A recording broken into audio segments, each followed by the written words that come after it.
আলাইকুম। দেশ বিদেশ টিভি থেকে হুসেন বলছি। আমার চ্যানেলে সবাইকে স্বাগত।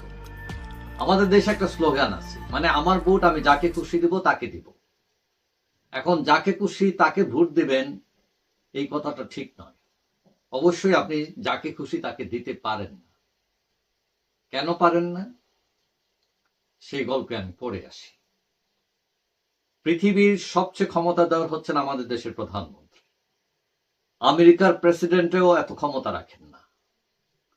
আমেরিকার প্রেসিডেন্ট চাইলেই একজন মানুষকে মেরে ফেলতে পারেন না। ভোটের বাক্স চাইলেই ভরে ফেলতে পারেন না। চাইলেই বিচারপতিকে বাধ্য করতে পারেন না অপসারণের। কিন্তু আমাদের দেশের প্রধানমন্ত্রী সবই পারেন। কেন পারেন? কারণ তারা জনগণের সেবক হওয়ার স্লোগান দিয়ে এসে হয়ে যান প্রভু। এবং এই প্রভু শুধু একজন না, বিভিন্ন জেলায় প্রভু থাকে, উপজেলায় থাকে, ইউনিয়নে পর্যন্ত প্রভু থাকে তাদের। ইতিহাসের জঘন্যতম রাষ্ট্রনায়ক চেঙ্গিস খান, নাদির শাহের প্রেতাত্মারা এখনো আমাদের দেশে ভর করে আছে। আপনারা কিন্তু এদের চেনেন এবং চিনেও তাদের ভোট দেন। কিন্তু কেন দিবেন? নিজের পায়ে কে কোড়াল মারে? বোকারাই মারে। তো আমরা কি বোকার জাতি? কোনো ভালো মানুষকে আমরা ভোট দেই না। এখন সবাই বলছে সরকারের এই করতে হবে, সেই করতে হবে, সরকার বলছে সংস্কার করতে হবে, কিন্তু এইসবে কোনো কাজ দেবে না। সরকারের অনেক দায়িত্ব থাকে, কিন্তু একজন ভোটার তারও দায়িত্ব থাকে। তার দায়িত্ব কি?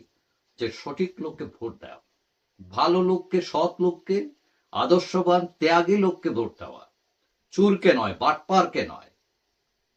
এখন আমরা দেখা যায় যে অনেকে খারাপ লোক যেন ভোট দেয়।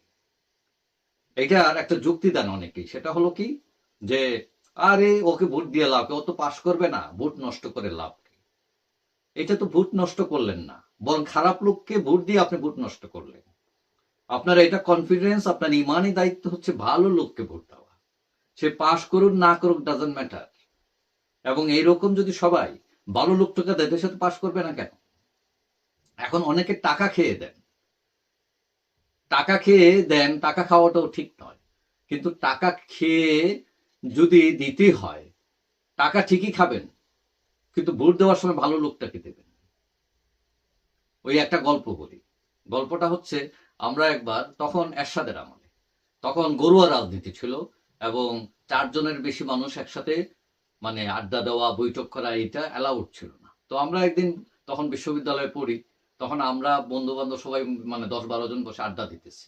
তো হঠাৎ ওসি সাহেব মোটরসাইকেল নিয়ে হাফ প্যান্ট পরে এসে আমাদের সামনে একদম মোটরসাইকেল থামালো। আমরা তো একদম ভয়ে অস্থির, মানে নিশ্চয়ই কোনো গোপন সংবাদ পেয়েছে, আমাদেরকে ধরে নিয়ে যাবে।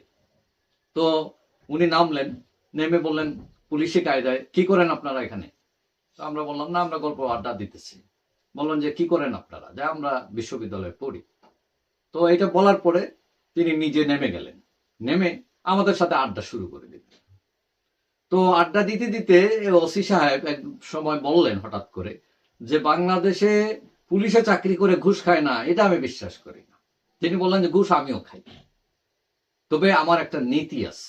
তো বললাম যে আপনার নীতি কি? তো নীতি তিনি বললেন, দেখেন, যখন একটা লোক মার্ডার হয়, তো যারা মার্ডার করে তারা আসে আমাকে টাকা নিয়ে, ঘুষ নিয়ে, যে স্যার আমাদের বাঁচান। তো আমি তাদের কাছ থেকে টাকা নেই। আবার যাদের লোক মারা গেল তারাও আসে, আইসা টাকা দেয়, এসব বলে স্যার ওদেরকে ধরেন, ঘাতকদের ধরেন। আমি এদের কাছ থেকেও টাকা নিই, নিয়ে আমি চার্জশিটটা কিন্তু ঠিক মতোই দিই, আইনে যার দিকে যায় তাকেই দিই। এখন ধরেন আমি ঘাতক, তাদের বিরুদ্ধে চার্জশিট দিলাম, তারাও কিন্তু আমাকে ঘুষ দিচ্ছে। এখন তাদের কি সাহস আছে এসে বলবে আমাকে যে স্যার আপনাকে তো ঘুষ দিলাম, তো আমাদের চার্জশিট দিলেন কেন আমাদের বিরুদ্ধে? ওই মেরে তক্তা বানায় ফেলবো না? অর্থাৎ এটা হচ্ছে মন্দের ভালো, যে সে ঘুষ খাইছে এটা অন্যায়, কিন্তু আবার আইনটা ঠিক রাখছে সে। তো আপনার যদি বুট পয়সা খেয়েই দিতে হয়, পয়সা খাওয়া একদম ঠিক না, যদি খেতেই হয়, কিন্তু বুটটা কিন্তু ঠিক মতো দিয়ে, ভালো মানুষকে দিয়ে দায়িত্বটা পালন করেন। এখন আমরা সবাই খালি বড় বড় কথা বলি, যে দেশ ঠিক করার, কিন্তু আপনি একজন ভোটার হিসাবে আপনি দায়িত্ব পালন করলেন না, ছোট্ট একটা দায়িত্ব, ভোটটা ঠিক মতো দেওয়া, আবার রাষ্ট্রের কাছে সবকিছু আশা করবেন, সেটা হয় না। তবে আপনি প্রশ্ন করতে পারেন যে ভোট ভালো মানুষ দিব, ভালো মানুষ তো নাই। তো এখন এগুলো হচ্ছে রাজনৈতিক দলগুলোর দায়িত্ব, যে ভালো মানুষ সেট করা, প্রার্থী দেওয়া, এবং সেখানে যদি 10 জন প্রার্থী থাকে, 10 জনের মধ্যে যে ব্যাস তাকেই দিবেন, সে কোন দলের সেটা ম্যাটার না। কথা হলো যে সৎ, মেধাবী, ত্যাগী নেতৃত্ব করতে হবে। কারণ আপনি যতই আইন বানান না কেন, হ্যাঁ, সেটা ধরেন আপনি এখন যদি পবিত্র ধর্মগ্রন্থ কোন শয়তানের হাতে তুলে দেওয়া যায়, তো এই ধর্মগ্রন্থ কি সে মানবে? শয়তান মানবে না। ওই মানুষটা ভালো হতে হবে, তারপরে এই যে আইনটা কার্যকর করবে। কিন্তু খারাপ মানুষের হাতে যত ভালো আইন দেন না কেন, সেটা কার্যকরী হবে না, এটা দুষ্টু প্রক্রিয়ায় চলে যাবে। যাই হোক, সবাই ভালো থাকবেন। আশা করি দেখা হবে অন্য কোনো ভিডিওতে, ইনশাল্লাহ। আল্লাহ হাফেজ।